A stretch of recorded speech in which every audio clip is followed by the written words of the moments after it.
Assalamualaikum warahmatullahi wabarakatuh. Alhamdulillahi rabbil alamin wa bihi nasta'inu ala umuri dunya waddin. Wassalatu wassalamu ala asyrafil anbiya'i wal mursalin sayyidina Muhammadin wa ala alihi wa sahbihi ajma'in, amma ba'du. Rabbi shrah li sadri wa yassir li amri wa hlul 'uqdatam min lisani yafqahu qawli. Ya Fattahu ya Alim, ya Fattahu ya Alim, ya Fattahu ya Alim.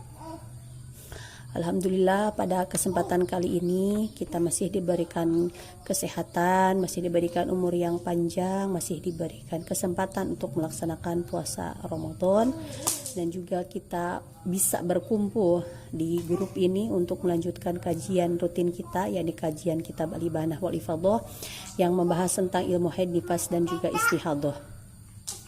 Untuk kesempatan kali ini kita akan membahas tentang apa-apa saja yang diharamkan untuk wanita haid dan nifas.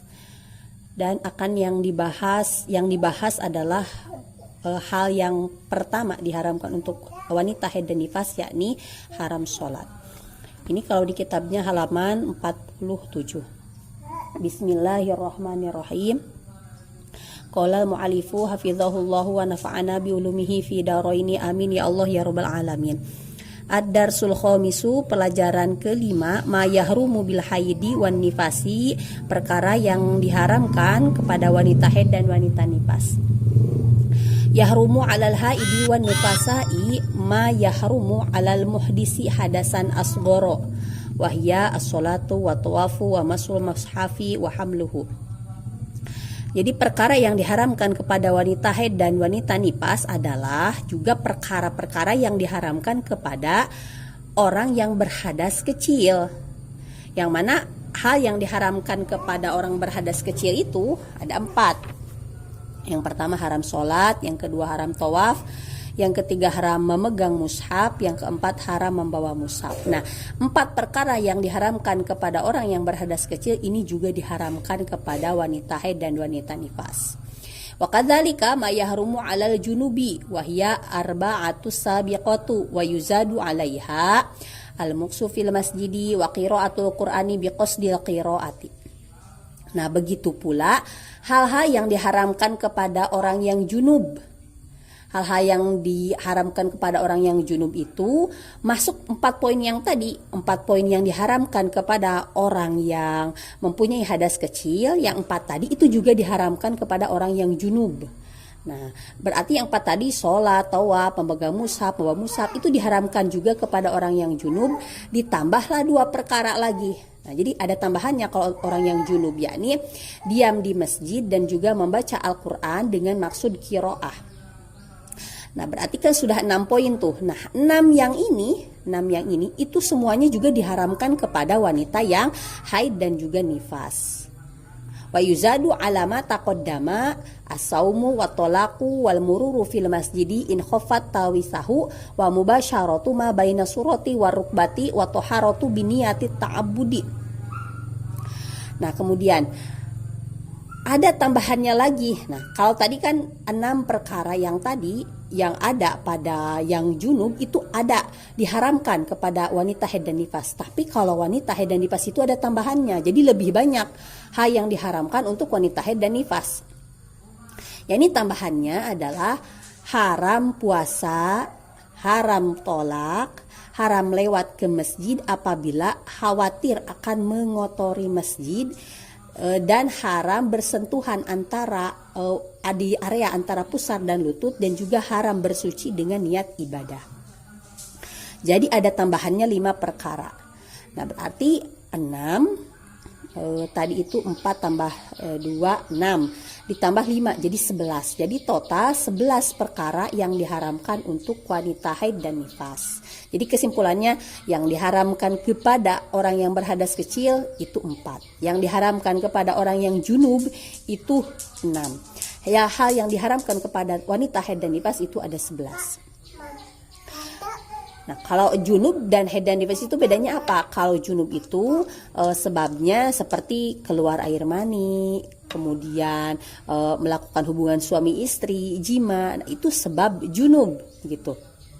Nah, kalau haid dan nifas itu masuknya hadas akbar. Jadi ada hadas asgor, ausat, dan akbar. Nah, junub ini masuknya hadas ausat. Dan nifas dan juga haid ini masuknya hadas akbar, sehingga hal yang diharamkannya pun lebih banyak.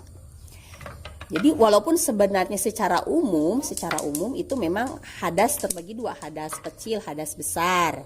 Ya, tapi kalau secara pengharamannya ini terbagi menjadi 3 karena memang wanita haid dan nifas itu lebih berat. Jadi lebih banyak yang diharamkan untuk wanita haid dan juga nifas. Al-awalu as-sholatu. Yang pertama haram sholat. Yahrumu alal haidi wan nufasai as-sholatu walau naflan wa sholata janazatin wa sajdatu tilawatin wa syukrin. Wa hahuna nubayyinu mas'alataini ma hammataini wa huma mas'alatu turuwil mani'i wa mas'alatu zawalil mani'i. Yang pertama adalah haram sholat. Haram kepada wanita haid dan wanita nifas sholat. Walaupun itu sholat sunat, haram tetap. Walaupun sholatnya sholat jenazah, tetap haram. Dan walaupun sujud tilawah dan sujud syukur itu diharamkan kepada wanita haid.